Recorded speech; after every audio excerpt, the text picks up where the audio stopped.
Single parenting isn't easy. We understand. Most parents don't plan to go it alone, but you can still make the most of this journey for your children and yourself. In fact, if you and your family are on that journey, this podcast is for you. Welcome to the Single Parent Advocate community and to our podcast. And here are your hosts, single parent founder Stacy Poitras, and broadcast journalist, single dad and friend, Daryl Moody. Hello and welcome back to the Single Parent Advocate podcast. I am Daryl Moody, joining you from my home studio in Orlando. Stacy is there in the beautiful SPA studios in Dallas. A special thank you to the folks at VentureX Louisville, the Realm at Castle Hills.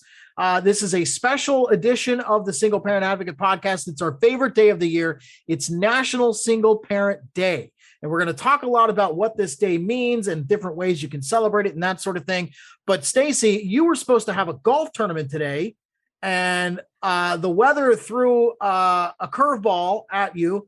But thankfully, you were able to alter the plans for the tournament. Tell me what you did to avoid having 100 and something golfers out there in the rain in Dallas, Texas. Well, isn't that poetic? You know, all of us as single parents have to bob and weave, and the world and life throws all these curveballs at us. And so, of course, on National Single Parent Day for our first golf tournament, we get to personify that. But I was super excited and have to report that the golf course worked with us. We rescheduled it for April 4th, which is really cool. So we have some time to get some more folks involved that would like to be. And so we're going to be celebrating on April 4th, and we're just rolling with it. So today is, National Single Parent Day all day long. And we're here in the studio, and it's still all good. So most of us are unfamiliar with planning and organizing and throwing our own golf tournament. But to make a long story short, the weather forecast was not favorable to having an outdoor event today, but kind of bring us up to speed. How are you able to pivot and reschedule this thing for 2 weeks from now? Well, what happened was, when you looked in the weather app last week, we were watching it, and it said 100% chance of rain,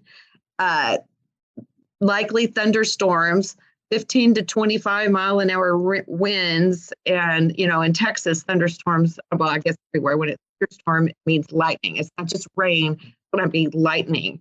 And so golfers and volunteers and sponsors were kind of very reticent, of course, getting out in the weather like that.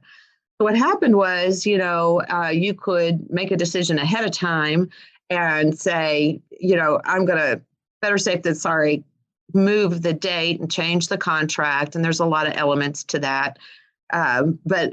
Or you could show up the day of and see what happens. And so there were kind of two different camps of people that wanted to go with that plan or the other. And then there was a backup plan, just move the celebration inside, but then that would leave all the golfers out. They want to golf. So we decided to move it. The course, like I said, was really, really, nice and worked with us, no extra cost, rescheduled it for April the 4th. So we're really grateful. It seems like even though we had to pivot, it's just probably the nature of the beast when you're playing golf, and you're dealing with the outside weather and different elements like that. And just want to make sure we have a great first experience out of the gate and into raising money to help families. Well, it was funny. You called me to ask my advice. And you're like, what do you think I should do? The weather forecast says 100% chance of rain. And I was like, well, actually, Stacy, I'm not the guy you want to ask, because I have actually played golf in a tropical depression before. So rain does not deter me from playing golf. So I'm not the guy to ask. But my advice to you was, hey, listen, that's your first time doing this event. You really don't want to have the weather ruin it. My advice was to go ahead and reschedule it. And I'm so glad you did. Now, as far as whole sponsors and you obviously had some food and that sort of thing. How did that work out? So I've been on the phone a lot, of course, with everyone. And so far, all the sponsors, most of the golfers, and all the volunteers are just changing to be with us on the 4th. There was absolutely all kinds of community positivity. So I don't have any issues with that. if I had not made the call on Friday, there was a high possibility that we would have had to pay for everyone's food twice. You know, we would have had to pay for the food that was for this weekend as well as for the rescheduled date. So we were able to make the decision. I get a quorum on that, and you know, we want the funds that we raise to get into the hands of the kids and the parents and help solve their problems and or at least contribute to keeping them equipped, empowered, and encouraged. And with Mother's Day right around the corner, our eyes are certainly upon the single moms that are in our population and helping them celebrate Mother's Day. So I'm telling you, Daryl, it was Club Corp really did us well. They did the right thing and are really working with us. Well, and the good news is if you're listening to the show and you're not familiar with the golf tournament that's been in the works, you can still sign up. You can still play. So That's right. if somebody does want to join in, what's the process? You just go to singleparentadvocate.org. There's an events tab up at the very top. And if you click on it, it'll take you straight to our golf page where you can sign up. You can sponsor or donate raffle prizes or come play golf. Miles from Miles in the morning here at K-Love Radio in Dallas, Fort Worth area. So Odyssey Radio's in the house. The mayor is coming to greet everybody. We have an incredible hole-in-one contest, so many sports tickets and silent auction items, and we've got a closest to the pin set of prizes. Kendra Scott's going to be there for the ladies in the house. It's just really going to be an incredible day. They didn't take the car back, did they? They did not. Okay. Even the car, the hole-in-one contest, you can win a Jeep from Huffines Auto Dealerships. So it's on. We're going to have a tournament. Awesome. I'm so glad. And like I said, if it had been ruined by the weather, that would have been everybody's takeaway, was that it got ruined by the weather. So at least now you still get to have the event. So we're going to talk a lot about National Single Parent Day, which is today, March 21st. But I've got a little bit of housekeeping to do myself. You and I have talked about my personal journey a lot over the last 6 months, and that is going from being a single dad working a full-time job, reporting and doing news radio, and having a second job doing freelance reporting, to losing my full-time job and only having the freelance gig. And it took me 6 months to find a job. But not only can I report that I have found a job, I found the job that I wanted more than any other job that I've had a look at in the last 6 months. So today was, what's that? You've been just really, really so positive through this whole experience. Like I, get to talk to you in between shows, and your tenacity and your positive attitude and just really sticking to your job search. I mean, I know there's so many families and parents out there, and maybe even some teenagers or college students that are part of single parent families. They are out there doing the same thing, but maybe sometimes, you feel a little down, or you feel like it's too hard, or there's not a place for you, or, I'm saying you have just really stayed after it. You've been very tenacious and resilient, and I just can't wait for you to tell everybody more about it. Well, so my situation is this. I got laid off on September 23rd of last year, and my effective date was October 1st. So they're like, we'll pay you through the end of the month, but then you're laid off. I was given a generous severance package by my previous employer. They gave me 5 months severance. So I had time to sort things out. But I'm the kind of person I like to strike when the iron's hot. So that day that I got laid off on September 23rd, I went home and immediately started applying for jobs. And the first job that I applied for was with Orange County government here in Orlando, where I live. And the job was for a public relations and outreach specialist, which is, if you're in the media business, if you're in the news business, it's a PIO job, public information officer. You're essentially the spokesperson for the government. And this job was with the Public Works Department, which where I live in Orange County, Public Works basically covers road construction, drainage projects, pedestrian safety, traffic signals, stuff like that. And I just felt like with my experience, having been a traffic reporter for so many years and having reported and covered so many transportation related stories here in Central Florida, I felt like that job was a good fit for me. So of all the jobs that I've had a look at and that I've interviewed for and that I've applied for, that was the job that I wanted more than anything. Well, any of you who've ever worked in government, you probably know, as I am learning, nothing happens quickly. That's right. So I applied for the job in September. I actually did my first interview during the first week of November. And I can remember in the interview, the hiring manager said, I know it's November, but this job probably won't start till the beginning of the year. The onboarding process takes, at least a month. So, even though we're talking now, just understand that this isn't going to happen quickly.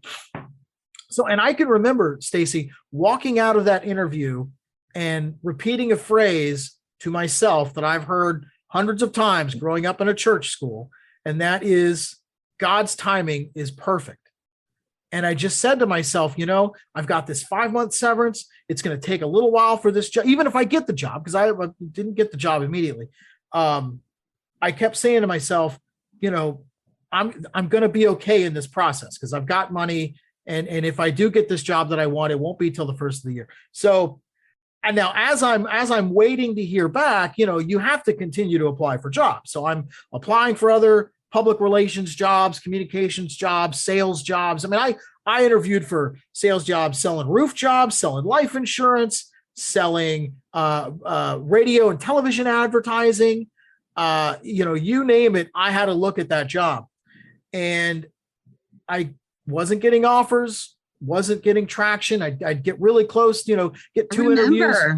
I remember. There was a media sales job that I went through 2 interviews, and they're like, great, we're going to hook you up with the regional president. And then it didn't work. And they go, well, you don't have sales experience, so we're not going to. Well, you knew that going in, you know what I mean? Like that's not, so, and when you're going through this process and you're just getting rejection letters, it's really hard to stay motivated. It's really hard to continue to apply for jobs that you're not getting.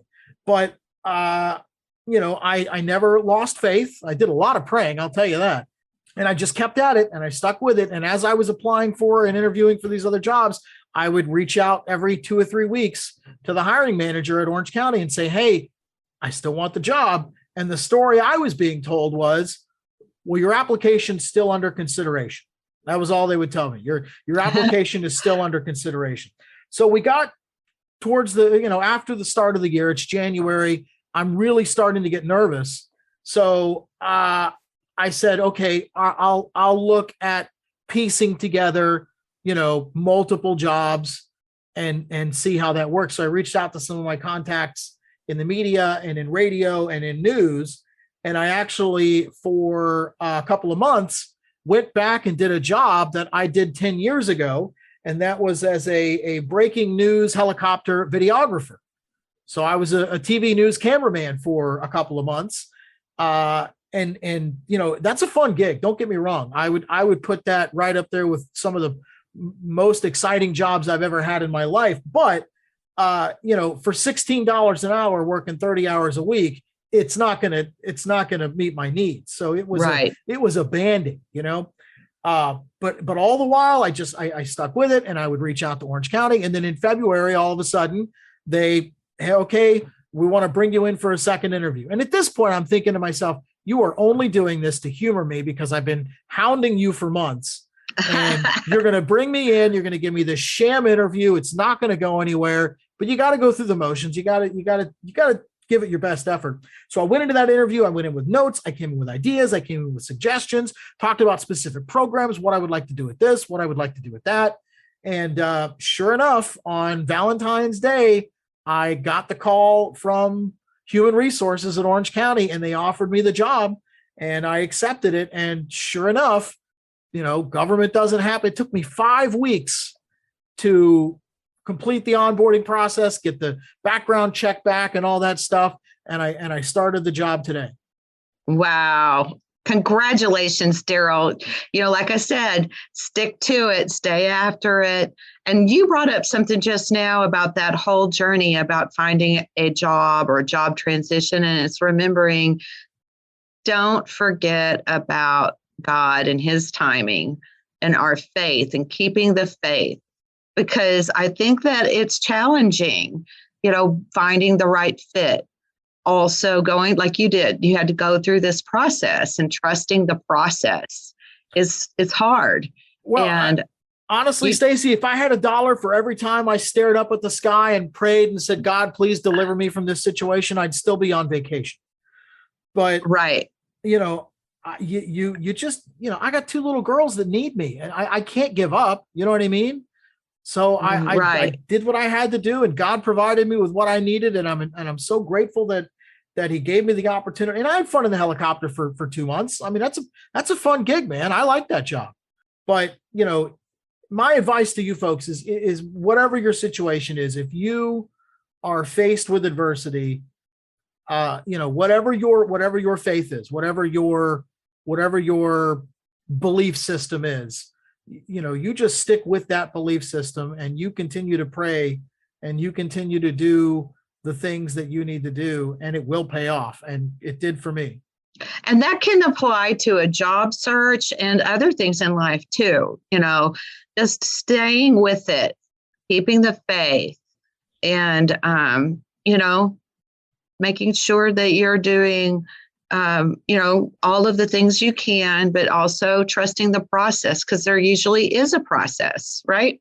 Well, and it's been really hard for me because, for the last 15 years, I've had a full-time job and multiple part-time jobs, or at one time I had 4 different gigs. Like I'm not a work 40 hours a day or 40 hours a week kind of person. I'm usually working 60 plus. So for me to only have my freelance reporting job, it was really hard. It was difficult to have that kind of free time on your hand. And the worst part is, Stacey, it wasn't even like a vacation, because the whole time I was unemployed, I was looking for a job. So I was stressed out about not having a job. So it's like I didn't even get to spend any time on the beach, as they say. Oh yeah, it absolutely messes with your self-worth and your sense of security, we talk a lot on the show about mental wellness. And that was our last episode, was about how, maybe sometimes you need counseling through all of this stuff. And, what if counseling isn't really working for you? What are some alternatives? And, it was an incredibly humbling experience because, having spent 15 years in radio, I've got Associated Press awards for being the best reporter in the state of Florida, which, as far as I'm concerned, puts me among the best radio reporters in the country. And it's amazing how outside of radio, most people don't care about what level of success you may have had in an industry like radio, because it's such a niche industry. But, despite the constant blows to my self-esteem, I say I willed that job to happen. So, I started today, and I'm so excited, and it's a new phase of my career. And it's something that, even though I've been talking about transportation stories and road construction projects for the last 15 years, this is very different from what I have done in my career so far. And I'm so grateful that I was given this opportunity, and I'm going to make the most of it. But, you've talked to me outside of the show many times in the last 6 months. It has not been easy. It has not. And I'm just, round of applause, Daryl, round of applause. Seriously. I know everybody's going to be so happy to hear about this great news, but also your feedback about the journey and how, you had to stick to it, trust the process, keep the faith, and, all of the pieces that went into it. And at the end of it was the perfect timing and the perfect fit, and it all worked out. And so we just have to remember, don't quit. Well, don't quit trying. People, when people question your faith, and I've had people question my faith, and the most obvious example that I can relate to as far as my faith in Jesus Christ and when it was made real for me was when my father passed away. I can remember being at the funeral and everybody had left the room and it was just me and my dad in there and I was crying. And I can remember praying to God and saying, God, please give me peace. Just give me peace about all this. And it was like I could feel the burden being lifted off my shoulders, and I felt that peace. I can remember in December, Stacy, praying and having a moment where I was like, God, give me peace about this. Get like the anxiety is it's almost overwhelming. Please give me peace, about my situation. And that was the last time I got really, really stressed out about it. And, as we obviously know, I didn't start working for another 3 months. So I've had some time, and for me that, I mean, not that I would ever question my faith, but that makes it real. Oh, yeah. That's a palpable experience that can reaffirm your faith. Absolutely. I mean, you think about losing your ability to care for yourself and your kids. I mean, that's huge, especially when you're a single parent household. Oh yeah, absolutely. I mean, and if I don't get me wrong, if I didn't have that severance package, I would have been waiting tables months ago. I would have been delivering, for Uber Eats or donating blood plasma or doing whatever I had to do. All of them. All of them. Yeah. I mean, the gig economy exists for a reason. I would have been back in it. But I'm so grateful that I've been given this opportunity and I'm really excited about the future. But enough about me. Let's talk about National Single Parent Day. Absolutely. It's our day. It's our day. It's your day. It's my day as single parents. This is our day. We have a day. There's National Cheesecake Day. There's National Root Beer Day. There's, St. Patrick's Day, all these other. This is just for us single parents. Can you tell us, I know we talked about this last year. Can you tell us again where National Single Parent Day came from? What's the history behind this holiday? Absolutely. So there was an organization, and I do believe they still exist. It's called Parents Without Partners. They're not in every city in the United States, but they have, multiple locations around the country.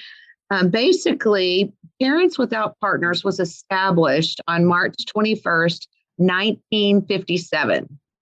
And so it's the birthday of Parents Without Partners. And so in 1984, President Ronald Reagan had a proclamation that, was signed by him that said on this day, March 21st, we will declare this National Single Parents Day.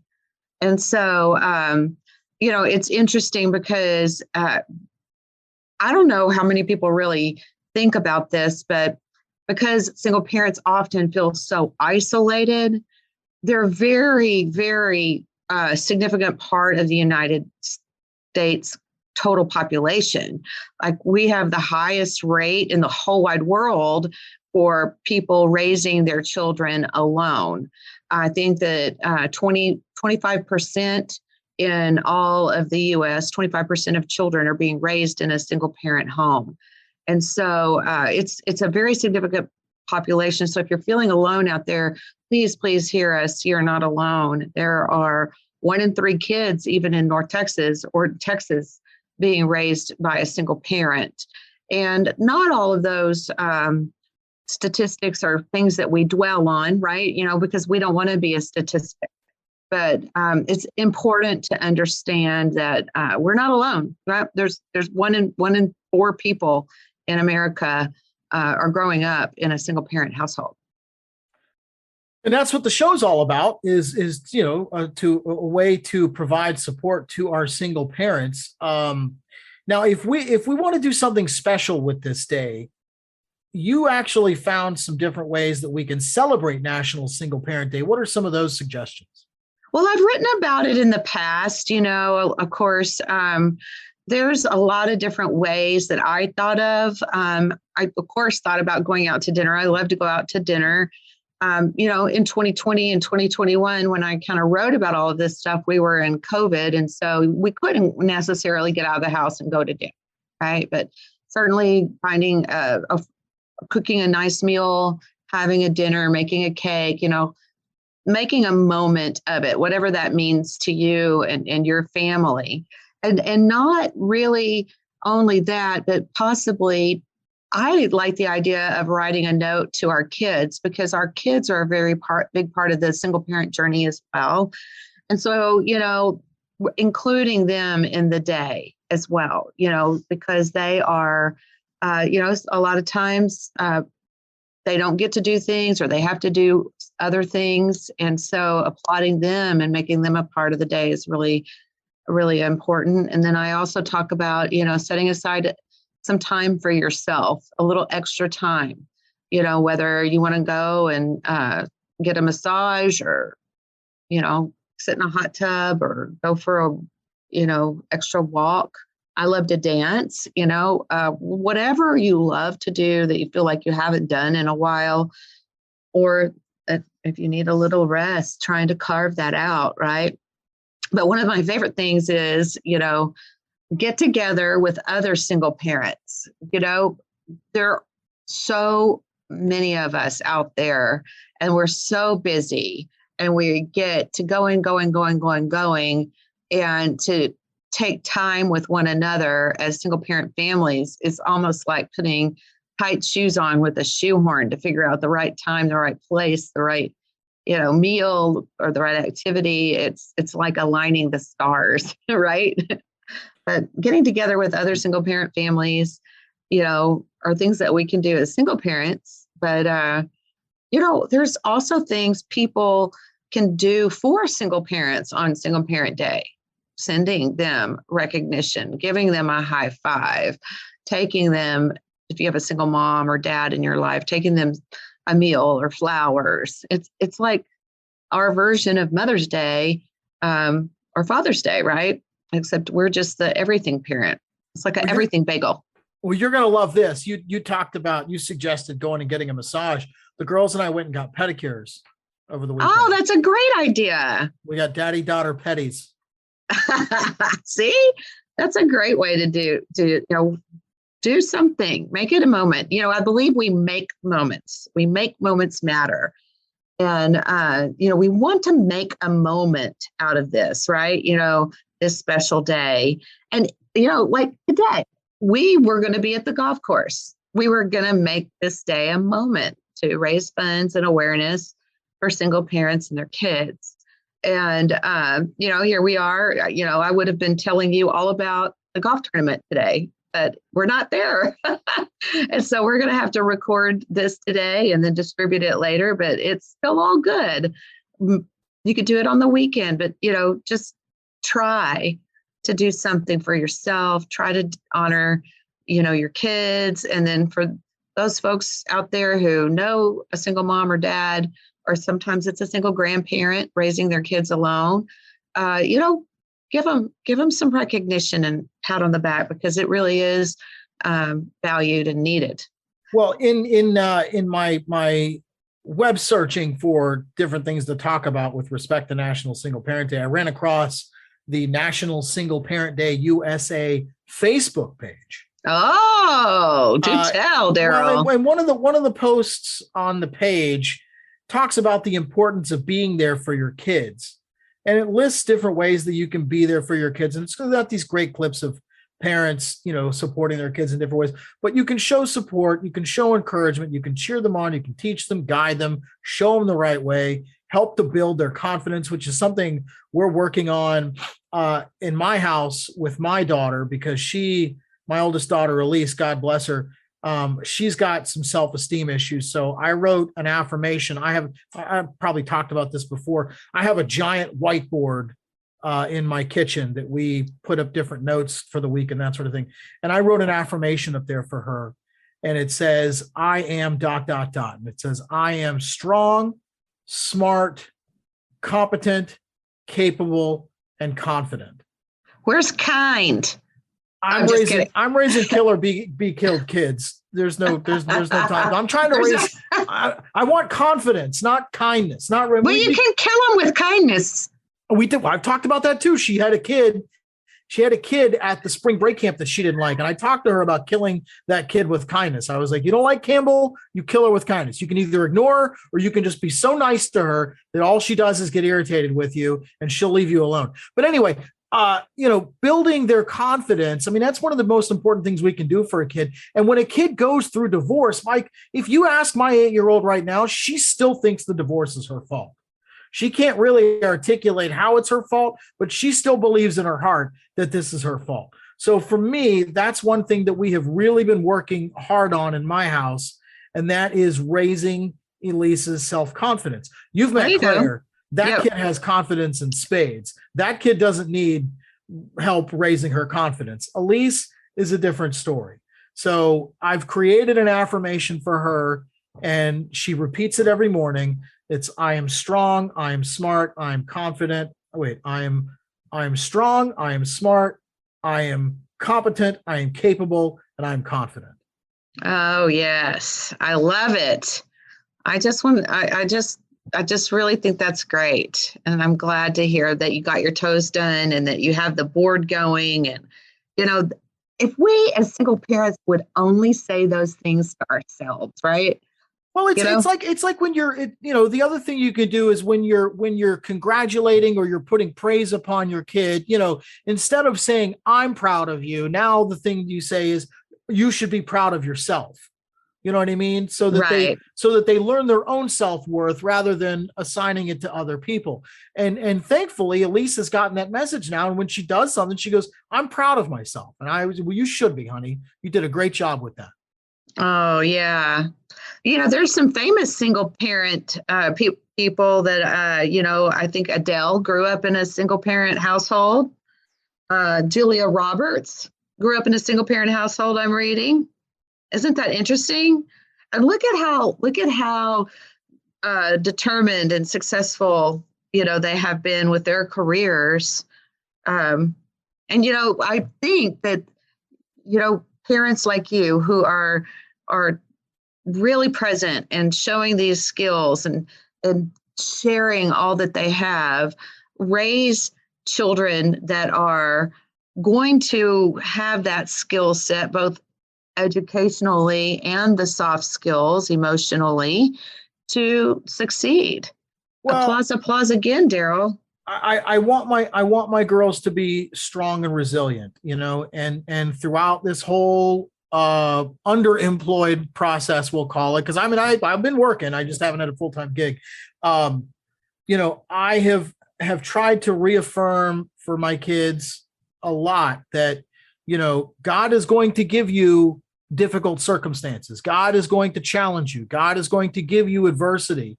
And your course in life is determined by how you handle the adversity. And I know that Elise gets it because she even said it back to me. We've talked about this, the way we split the kids up every now and then. And my ex-wife takes one kid and I take the other kid. So Elise and I went out for a nice dinner, and she actually, without me prompting her, reiterated that message to me about dealing with adversity and getting back up when life knocks you down and making the best of a bad situation. And, as a dad, that was about one of the most rewarding moments I think I've experienced as a parent, because for me, it was like, wow, she gets it. It sunk in. Right. Yeah. And all that work that single parents do, and of course, you do, it happens over time, that we give our kids, the wisdoms that we're learning. I always love it when single parents and their families share words of wisdom. It's a big thing in our culture here in Dallas, that we take, the most popular Facebook post from our social media, or most popular word of wisdom that was written here locally at an event, and we put it on the back of our t-shirts and we wear it for a full year. And this year's quote is really, really cute. I can't wait to publish it. I was going to publish it today, but now I can't release it. I have to wait until the 4th. But everybody will see it, and we'll have those t-shirts available. And it's going to be awesome. Last year it was faith over fear. And so I just have to say hats off to all the single moms and dads and kids out there in single parent households. And I'm glad today's our day, and I want us all to celebrate it, even if it's not on the day of, like you eloquently said earlier, Daryl. We might have to move the date, but it's still an occasion to celebrate. It's still our day. Yes. Happy Absolutely. National Single Parent Day, Stacy. Happy National Single Parent Day. Well, I think that's all I've got for this week. I mean, what else you got? That's it. I'm just going to be going forward, planning more golf. And of course, we're going to be having another show coming up next couple of weeks. So we want everybody to tune in with that. And like I said, remember, 1 in 3 kids in Texas, 1 in 4 are being raised by a single parent. Single parents make up a huge part of the American population. And my friends, you are not alone. We applaud you today. And if you want to play in the golf tournament, singleparentadvocate.org, there are still plenty of spaces available. Yeah, well, not tons, but we could probably take on 3 foursomes, I think, Daryl. Okay. And I have a famous quote. Hang on, there's all these quotes online. It says, this is from Arsenio Hall. I knew going in that being a single parent would be one of the toughest jobs I'd ever had. I'd been a talk show host, an actor, a comic, and on, but this gig was going to be my defining moment. So here's to all of you out there and to your defining moments. You are all superheroes, and we believe in you. See you next week. Thanks.